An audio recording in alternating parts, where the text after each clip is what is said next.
espacio de las entrevistas del espectador. Esta vez nos acompaña el recién posesionado, nombrado ministro de Minas y Energía, Andrés Camacho. ¿Qué hubo, ministro? Bienvenido a este espacio. Muchísimas gracias, saludos a ti y a toda la gente que sigue pues, en las diferentes plataformas, redes, medios, el periódico. De entrada, ministro, ¿cómo le ha ido? Al momento de grabar esta entrevista, usted decía en el off the record, 3 días hábiles en el cargo. ¿Cómo le ha ido? Llevo 3 días, los 2 primeros 3 debates de control político, atendiendo entrevistas, tomando posesión sobre el ministerio. Me siento tranquilo, nos ha ido muy bien y pues hay enormes retos, hay que trabajar pues de marcha completa. Antes de entrar al detalle, ¿mucho chicharrón o cómo llegó? Pues gobernar implica eso, ¿no? Resolver grandes temas, grandes asuntos, hay muchos temas por resolver, entonces hay que estar cotidianamente, todo el tiempo a disposición de resolver. Pues es como eso, estar siempre en clave de solucionar cosas. Hay un sector, ministro, que obviamente es el interesado en los temas del fondo del ministerio, pero también hay un sector de la opinión que es un poco como más abierto hacia la coyuntura y su ingreso al gabinete estuvo un poco accidentado. Y es como curioso, ¿no? A su antecesora, la ministra Irene Vélez, también hablaba de un error de digitación y demás. ¿Qué pasó con la hoja de vida finalmente, ministro? Yo no creo que estuvo accidentado, creo que puedo decir que soy uno de los ministros que entra al gabinete más investigados. Okay. Y eso me da tranquilidad porque pues está abierta mi hoja de vida, todo el mundo conoció con mucha anticipación mi experiencia, mis antecedentes, todo lo que creo que pues, el país y muchos sectores desean conocer de alguien que va a ocupar una responsabilidad de estas. Entonces eso me deja tranquilo porque se conocieron muchas cosas y pues todo lo que yo tengo para decir pues ya se ha dicho, ya se ha manifestado. Sobre la hoja de vida, yo este año cumplí 10 años con tarjeta profesional. Durante estos 10 años he sido ingeniero, empezando desde, pues como lo ha hecho mucha gente en este país, todos los ingenieros, ingenieras, desde auxiliar de ingeniería, ingeniero junior, ingeniero senior, después algunos cargos administrativos, gerencia comercial, gerencia de licitaciones, gerencia de proyectos. Y ahí dediqué más o menos 4 o 5 años de mi vida. A la par he sido docente universitario y trabajé también en el Congreso de la República. Este año, después de que ganamos, finalizando el año anterior y comenzando este, estuve apoyando al gobierno primero en el ministerio, después estuve apoyando en la Agencia Nacional de Minería y esa es mi experiencia en estos 10 años de tarjeta profesional. ¿Y qué fue lo que pasó entonces? ¿Por qué ese ruido que se presentó en un mes? Porque en un mes parece como si se le hubiera desaparecido del sistema como 12 o 3, usted me corregirá, de pronto estoy equivocado, pero se le perdieron varios años de la experiencia. Varias cosas. Primero, esa información fue tomada de una hoja de vida que se publicó sin mi firma. No es una hoja de vida oficial, no es la que se publica en el DAPRE, no es la que yo presenté para posesionarme, es una hoja de vida que apareció, que de hecho estamos indagando las razones por las cuales surgió esta hoja de vida, esa versión de la hoja de vida. Que estaba en un sistema público, ¿no? Sí. O sea, no es que haya aparecido en la opinión porque sí. En una página de una entidad pública. Que no es la que se presenta y la que se hace oficial para el acto de posesión, ni es la que se publica en el DAPRE. Primero eso. Segundo, el sistema, que es el CIGEP, que mucha gente, todos los que hemos contratado con el Estado lo conocemos, es una plataforma y tiene una casilla donde suma la experiencia. Al parecer, cuando uno lo único que hace es poner la fecha de inicio, fecha de finalización de su experiencia profesional y al finalizar la plataforma, pues hace ese cálculo, esa suma. Y al parecer, no sé por qué razón, a veces, por ejemplo, la experiencia docente que fue a la vez de la experiencia como ingeniero en una empresa, la suma doble, pues no doble, sino es en el mismo periodo de tiempo, pero son experiencias que son complementarias. Si tú sumas eso, pues te da el doble en 5 años, haber hecho las dos cosas te da ya 10 años. Y hay temas del CIGEP que pues ya no me competen. Cuando dice que no sabe por qué apareció, ¿es que le intentaron como sabotear el proceso o por qué? ¿Por qué está investigando? Pues puede ser una razón, puede ser un error, puede ser, no sé, pero pues en ese momento, cuando a mí me dijeron que estaba apareciendo esa información, yo empecé a indagar de dónde sale esa hoja de vida. De hecho, un periodista fue quien me envió el link, yo no conocía que eso estaba publicado y ahí fue cuando dije, bueno, ¿esto de dónde salió? Y pues estamos mirando a ver qué fue lo que ocurrió, a ver. pueden ser muchas cosas. ¿Por qué finalmente no se posesionó en la agencia, ministro? Pues yo estaba en ese trámite para llegar a la posesión en la Agencia Nacional de Hidrocarburos, y cuando lleguemos a hacer la posesión hay un indicador de género que se debe cumplir, y en ese momento, por los nombramientos y cambios que se habían hecho en otras agencias, no podía posesionarme, y justo en ese momento fue cuando se dio la salida de la exministra Irene y fui convocado por el presidente para ocupar esta responsabilidad. Ministro, y dos temas muy rápidos de política para poder pasar a su cartera. ¿Usted es cuota de comunes? Usted se quemó, se lo digo con todo respeto, en su candidatura a la Cámara cuando estaba o militando en este partido. De hecho, entiendo que todavía tiene carnet del partido. No tengo carnet del partido. De hecho, en ese momento no se llamaba Comunes. Después, de hecho, de eso cierto, ha cambiado. Otro nombre. Yo llegué a este partido en el marco del plebiscito. Yo siempre desde muy joven vengo del movimiento estudiantil, de la educación pública, desde la secundaria, universidad pública, defensor de la paz, y cuando viene el proceso de paz con las FARC, hice parte de esas miles de colombianos, colombianas que salimos a manifestarnos a favor del acuerdo de paz. Y en el marco de eso, cuando viene el proceso electoral, fui convocado por este partido que surge del acuerdo de paz para poder contribuir a que se hiciera esa participación política. Y yo sabía lo que iba a ocurrir, me la jugué y me la seguiría jugando porque los excombatientes pudieran participar y para que pudiéramos salir de la guerra. Ahí participé electoralmente y creo que 2 o 3 días después de la elección presenté mi carta solicitando que saliera de cualquier tipo de vínculo con este partido. O sea, ¿usted a quién representa en el gabinete a nivel político, ministro? Al Gobierno del Cambio. ¿Y tiene que ver algo la senadora María José Pizarro, con quien usted trabajó? Ella hace parte de Pacto Histórico. ¿Esa es como su línea política, ministro? Sí, todos nosotros hacemos parte de este gran proyecto de cambio que lleva madurando muchos años, muchas décadas, muchas generaciones. Y con la senadora María José yo trabajé pues el periodo anterior en el Congreso. Es una gran amiga, guardo todo el respeto y admiración por ella, pero los temas que ella maneja de hecho son muy diferentes a los que yo manejo. Ustedes conocen pues su agenda de memoria, de paz, de mujeres, y lo que yo he venido trabajando desde mi experiencia profesional vital, pues es esto precisamente, transición energética. Entonces son agendas totalmente distintas, pero todas pertenecemos a este proyecto político. Y le cierro lo coyuntural, ministro, ¿qué tan cohesionado estaba el gabinete? Un año de gobierno y se siente casi como si el presidente ahora tuviese que pasar a la defensiva por todo lo que pasa. Yo creo que el gabinete está cada vez más cohesionado. Yo creo que los cambios que se han venido dando y el trabajo que se ha hecho permite decir que es cada vez más cohesionado.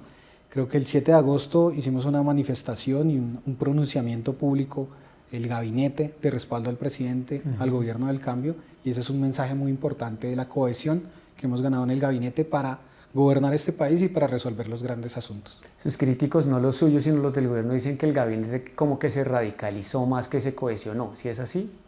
Yo no hablaría de radicalizar, yo hablaría de claridad en el programa. Nosotros ganamos con un programa y hoy creo que lo que podemos hacer con este gabinete es trabajar de manera mucho más cohesionada en el cumplimiento del programa. Ministro, usted que estuvo ya casi a punto de entrar a la NH, ¿cuál es un poco su lectura del informe que presentó la entidad hace unos meses y si le preocupa el estado de las reservas de hidrocarburos actual en Colombia? Pues el informe de reservas es un informe que tiene unos estándares internacionales, tiene un rigor técnico, se ha hecho en el país y da cuenta del estado que tiene el país en términos de las reservas. Yo no hablaría de preocupaciones, es el estado, son los datos, y sobre los datos, para eso son este tipo de informes. Lo que hay que hacer es tomar medidas y construir política pública que nos permita pues, adecuar la política minero-energética del país a ese informe de reservas. En esa toma de medidas y de construcción de política, ¿se van a autorizar nuevos contratos de exploración de gas y de petróleo? Nosotros estamos en clave de desarrollar la actividad exploratoria del país con lo que tenemos y empezar a hacer exploración en el país en clave de energía, explorar otros energéticos que no hemos desarrollado en el país como geotermia, hidrógeno blanco, y pues la posibilidad que tenemos en el país es enorme. Entonces podemos incluso crecer en exploración en clave de energía y en clave de transición energética. Podríamos hablar de contratos en esa dirección y desarrollar exitosamente los contratos vigentes que tiene el país y que nos pueden permitir incorporar reservas. De hecho, hoy Ecopetrol anunció un hallazgo y eso nos da cuenta de las posibilidades que tiene el país de tener éxito en la actividad exploratoria, en la explotación de recursos de hidrocarburos, de gas, que se van a requerir en periodo de transición. Sería seguir explorando en regiones en donde ya se ha hecho exploración.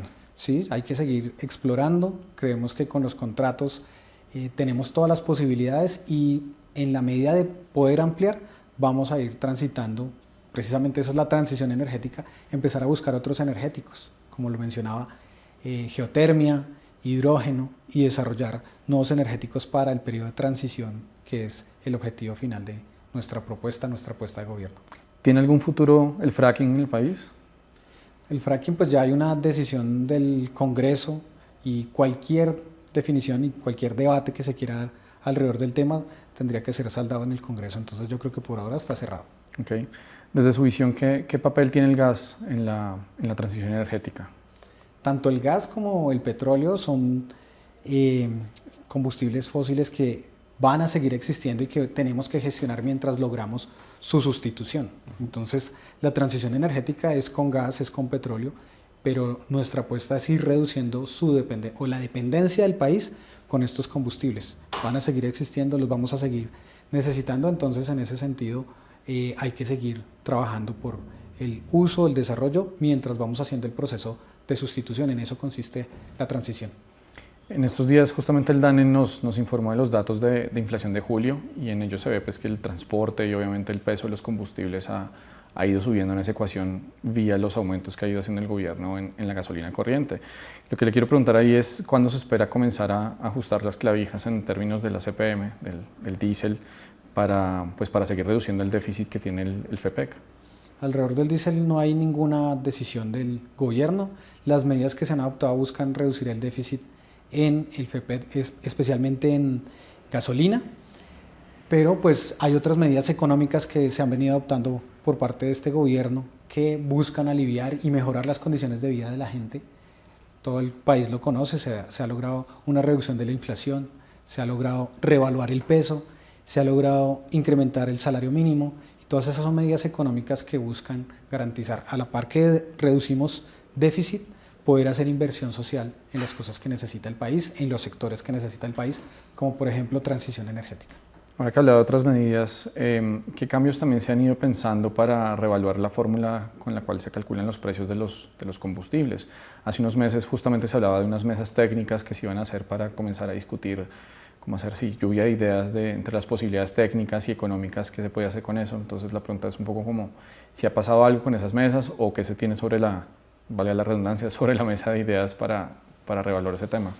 Sí, de hecho hoy ya tuvimos una conversación con Ecopetrol en donde vamos a evaluar otros escenarios. Ya esta es una medida para reducir el déficit, pero hay que revisar también la estructura de precios, hay que revisar, hay posibilidades y estamos abiertos a revisar la focalización de los subsidios, grandes consumidores, las mezclas que hay en los combustibles y todas esas son medidas y alternativas que vamos a examinar para aliviar la situación, para mejorar las condiciones del país, tanto económicamente, para que no tenga unos grandes impactos económicos y que no genere tampoco grandes impactos en Ecopetrol, que es importante, es fundamental para nosotros, es una empresa determinante para el país, pero también sabemos que hay que aliviar de manera urgente la vida cotidiana de las personas y en eso vamos a trabajar, vamos a insistir. En estos días en el Congreso hemos dicho total disposición a las mesas técnicas, a modelar, simular y hacer un análisis de impactos. ¿Hay algún marco de tiempo establecido para tener como algunas decisiones sobre qué se van a hacer con los precios de los combustibles? No hay una medida de tiempo para las medidas, pero sí para arrancar con estas mesas, al menos desde que yo estoy aquí. La semana entrante ya esperamos empezar a convocar las primeras reuniones para mesas técnicas que evalúen estas alternativas. ¿Cómo ha ido su conversación y sus discusiones y cómo lo ha ido recibiendo los gremios, las empresas? Pues para nadie es un secreto que igual en este primer año del gobierno pues ha habido tensiones desde el sector energético con el gobierno central y con el ministerio. Entonces un poco cómo se ha ido dando ese diálogo con gremios y empresas de los diferentes sectores energéticos. Yo creo que ha sido una buena relación con algunos de los sectores, yo me conozco de tiempo atrás, tanto desde la construcción de nuestro programa, por mi propio ejercicio profesional en el empalme. He tenido relación con muchos de estos gremios, les conozco a muchos, a muchas, y ese compartir con muchos de estos sectores pues dan cuenta, ellos saben cuál es mi talante, el conocimiento que tengo sobre este sector, y creo que eso da una garantía, pero además de eso, pues los mensajes que he intentado dejar muy claros durante este corto tiempo al frente de la cartera, y al menos lo que he recibido, lo que hemos recibido desde nuestro equipo de trabajo han sido buenos mensajes de vuelta con los sectores, con los gremios, con la industria, a la cual yo he invitado a que trabajemos conjuntamente, porque la transición energética es precisamente eso, construir con la industria existente un nuevo escenario, una reindustrialización del país, una nueva industria verde para la transición. En ese sentido, los comercializadores y los transportadores de energía están un poco incómodos con los decretos que se emitieron para manejar la emergencia económica en La Guajira, porque les da un poco de susto que no se puedan aplicar las pólizas de cumplimiento para los generadores. Y un poco también lo que habíamos hablado con algunos de ellos es los miedos que tienen es cómo se puede frenar esto, que no se vuelva un mecanismo nacional para un incumplimiento sobre compromisos que ya se han adquirido de entregas de energía. Indudablemente nosotros tenemos la responsabilidad de brindar todas las garantías para que el país y el respaldo de energía se pueda dar, más en tiempos de un fenómeno del Niño, pero también evaluar. Ya hemos recibido las cartas, yo he recibido las comunicaciones de los gremios, y apenas salgamos de esta semana, que les digo pocos días, pero una agenda intensa, vamos a sostener las reuniones para analizar conjuntamente las solicitudes, las alternativas y las preocupaciones que existen. Ahora, justamente que menciona el Niño, ¿le preocupa un poco la preparación del sistema eléctrico en Colombia? ¿Cómo estamos? Pues ya que el Niño está entrando y ahora sí vamos viendo un poco cómo va a ser la cosa de verdad. ¿Le preocupa un poco cómo está el sistema eléctrico, tanto en embalses, en térmicas, si vamos a tener algún problema con demanda, pues con el cumplimiento de la demanda? El fenómeno del Niño y lo que ocurre en ese sector siempre es un fantasma que nos persigue, pero el país precisamente por eso lleva mucho tiempo preparándose. Tenemos medidas de fondo que existen en nuestra regulación, en nuestro modelo energético, cargo por confiabilidad, contratos de energía. Además de eso, pues el seguimiento, el control de los embalses. Hoy tenemos embalses en unos niveles muy buenos para poder soportar y amortiguar el Niño. Indudablemente siempre hay que estar trabajando, no se puede uno descuidar. Ahí es importante la coordinación, y en comparación con otros fenómenos del Niño en el pasado, hoy tenemos mejores condiciones técnicas en algunos aspectos, pero estamos trabajando, haciendo seguimiento cotidianamente, teniendo las reuniones, los comités estratégicos para hacer seguimiento al fenómeno del Niño y garantizar que el país tenga esa seguridad energética. ¿Está tranquilo? Yo estoy tranquilo, sobre todo porque estamos trabajando. Ok. A pesar del llamado que se ha hecho por la justicia tarifaria en términos de tarifas de energía eléctrica, la electricidad sigue subiendo y sigue pesando un poco más en términos de inflación y en la canasta, pues, de los hogares colombianos, especialmente en la costa Caribe. ¿Qué medidas se pueden tomar realmente como para ajustar la tarifa para los usuarios que más lo necesitan, especialmente en esta región del país? Las tarifas, nosotros desde el empalme y desde la construcción de nuestro programa evidenciamos que venían en crecimiento desde hace mucho tiempo. Es un fenómeno que se venía dando, el incremento en las tarifas. De hecho, con la pandemia, pues esto se agudizó un poco por las medidas también que se adoptaron, y es un tema de fondo que recibimos y que hemos adoptado con total seriedad. Hay un pacto por la justicia tarifaria que se desarrolló, que buscaba con las generadoras, con los gremios, poder garantizar algunas medidas en el lado de la oferta. A su vez, la CREC ha venido emitiendo algunas resoluciones, regulación que permita aliviar esta situación y detener el crecimiento de tarifas. Está en curso también una discusión de cómo sería una reforma de fondo de la ley 142, 143 que estamos trabajando, estamos analizando, para darle una solución de fondo, porque es un problema estructural que tiene que ver con el modelo tarifario del país. Pero también pues esas son medidas que requieren análisis, desarrollos, discusiones. No podemos descuidar en el corto plazo medidas que tengan un impacto directo sobre el bolsillo de la gente. Nosotros reclamamos ser un gobierno de la gente y siempre en nuestras medidas ponemos en el centro a la gente en condiciones más vulnerables. Y ahí vamos a empezar una serie de medidas por el lado de la demanda para aliviar las condiciones de vida que tiene la gente, especialmente con tarifas. Unos programas que vamos a desarrollar en la costa para poder desarrollar comunidades energéticas, techos solares, programas con tenderos que permitan ofrecer una infraestructura con energías renovables, con fuentes no convencionales de energía, que también ayuden a aliviar muy rápidamente y directamente a la ciudadanía el impacto de las tarifas. En términos de tiempo, podríamos esperar que finalicemos el año viendo una baja por lo menos del peso de la electricidad en términos de inflación, por ejemplo, en la costa. En términos generales por la economía, pues ya vemos el indicador, el IPP, al cual están sujetas las tarifas con las reducciones de la inflación, con el comportamiento del dólar. Eso va a tener algunos impactos positivos, pero a la vez que estamos haciendo eso, pues vamos a tomar medidas para llegar directamente a usuarios, a usuarias y poder lograr, sobre todo en las regiones más afectadas, algunas medidas que desarrollen pues impactos positivos en la situación que está viviendo la gente.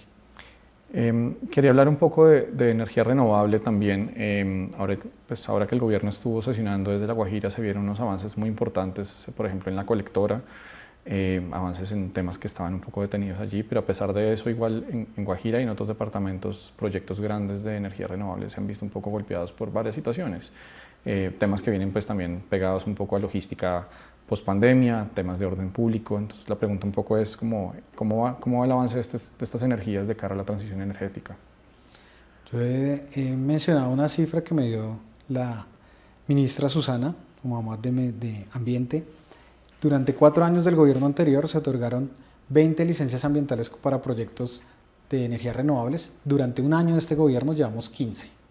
Y eso da cuenta en una cifra muy específica de la importancia y el trabajo que estamos haciendo por desarrollar las energías renovables. Sin lugar a dudas es un reto enorme y para lograr sacar adelante los proyectos en La Guajira y en el resto del país necesitamos una articulación muy estrecha entre las diferentes entidades, dependencias, ministerios.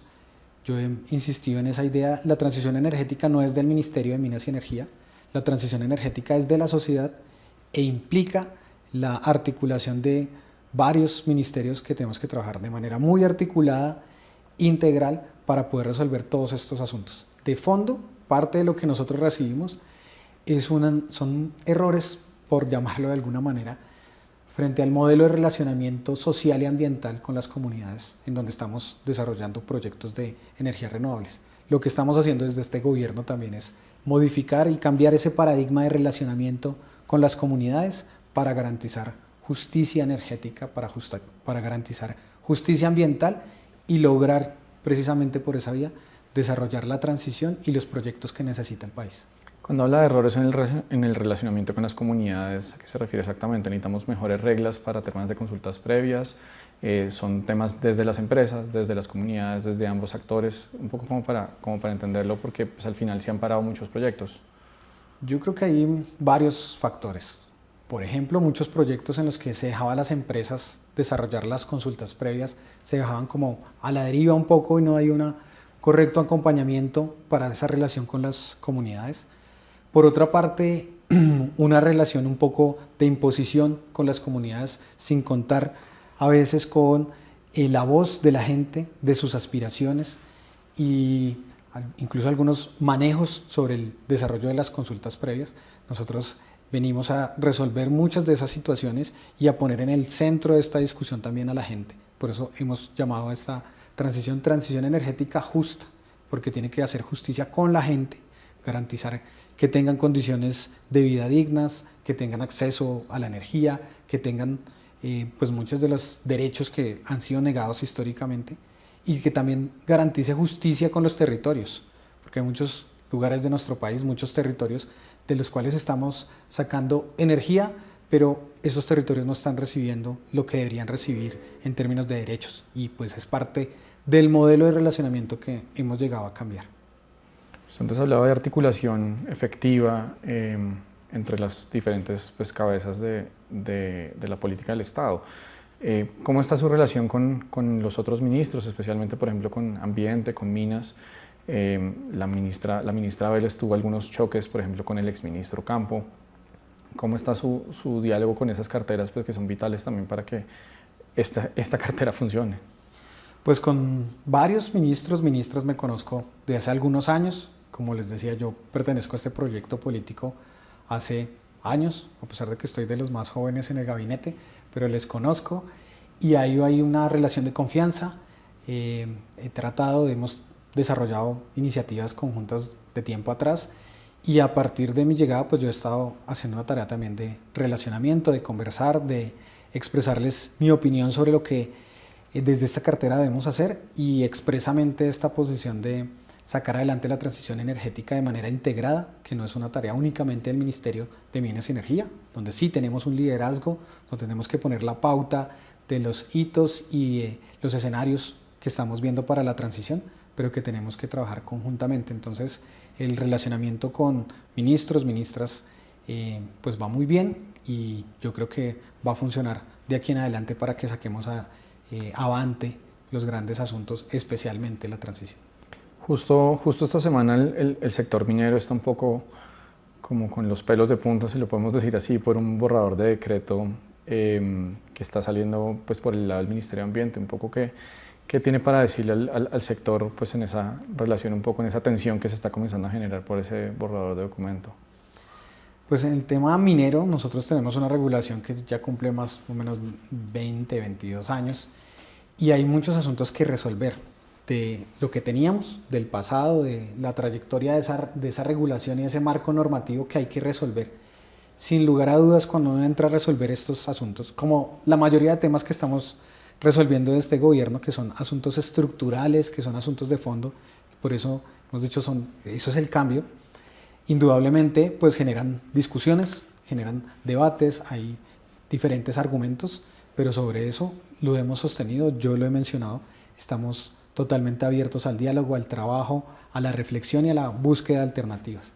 Pero no solo con lo que venía para resolver, que hay que regular mejor, que hay que superar dificultades del modelo minero, también hacia adelante hay grandes debates que tenemos que dar en clave de minerales estratégicos para la transición y esos son debates que está dando la humanidad, que se están dando en todos los países, que no son sencillos, pero que venimos a encarar con mucho diálogo, con mucho trabajo y con mucha dedicación. Habla justamente de minerales estratégicos para la transición y aquí se ha hablado bastante del potencial que puede tener el país para explotación de cobre. ¿Qué ha pasado en ese sentido? ¿Qué hay por hacer? ¿Realmente sí estamos hablando de una oportunidad grande para el país o es más, no sé, un poco como discurso de pensar con el deseo hacia el futuro?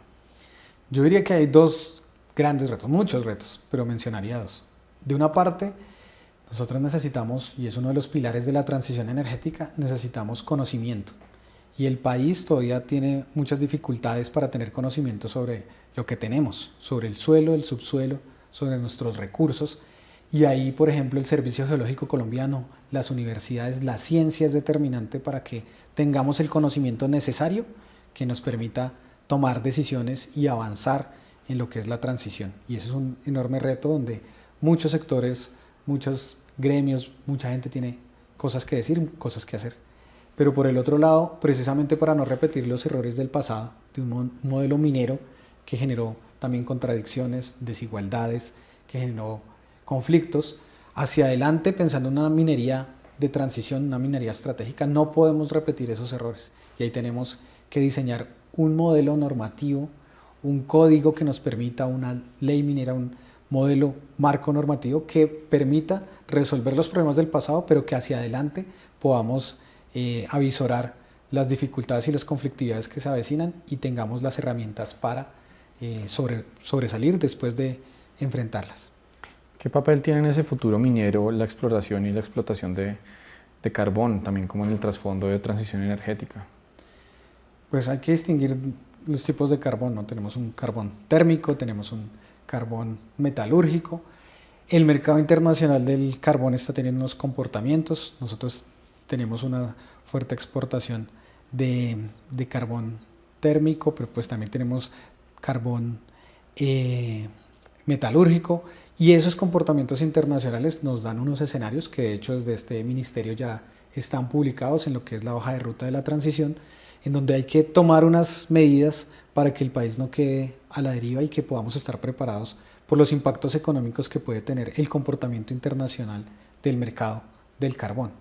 Indudablemente el mundo está transitando a la descarbonización. Muchos de los países que antes requerían carbón para sus plantas térmicas ya no lo van a hacer y eso va a tener un impacto sobre nuestro recurso y además de eso, nuestra decisión ha sido ir cerrando brechas e ir cerrando el uso de carbón, sobre todo térmico, en nuestro esquema de la matriz eléctrica. Entonces ahí vamos a tener unas implicaciones.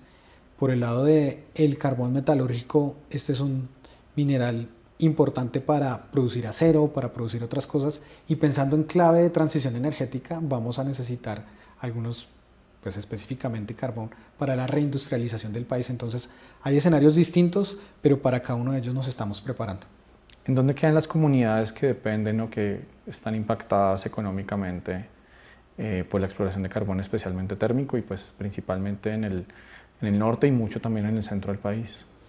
La transición energética que hemos dicho es justa, tiene un componente muy fuerte y aprovecho para enviarle ese mensaje a la gente y especialmente a los trabajadores y las trabajadoras de estas industrias, tanto de hidrocarburos como del carbón. La transición implica una transición laboral y no puede ser situaciones que se presenten en las cuales la gente quede sin trabajo, sino que la transición debe implicar, y en eso estamos desarrollando iniciativas, viendo incluso modelos de otros países. Esos cierres mineros implican que tengamos unos tránsitos laborales para que la gente pueda desempeñarse en otros campos. Ahí es precisamente donde la articulación de ministerios es fundamental. En algunos territorios debemos recuperar nuestra vocación agrícola, debemos avanzar también en otra, que es la apuesta de este gobierno, desarrollar una economía productiva, transitar, por ejemplo, al turismo, transitar al agro, transitar a otra industria como la industria renovable, y ahí es donde estamos dando esos pasos también en términos laborales en el marco de la transición energética. ¿El país será capaz de absorber efectivamente toda esa mano de obra para la reconversión también productiva? Seguramente no en un solo sector, y vamos a tener que diversificar, y por eso pues la tarea es desarrollar otros segmentos de la economía que efectivamente nos permitan acoger trabajadores que salgan de otros segmentos de la economía, como el sector extractivista. Pues nada, muchísimas gracias al ministro por su tiempo para esta entrevista y a la audiencia del espectador, muchas gracias por estar con nosotros.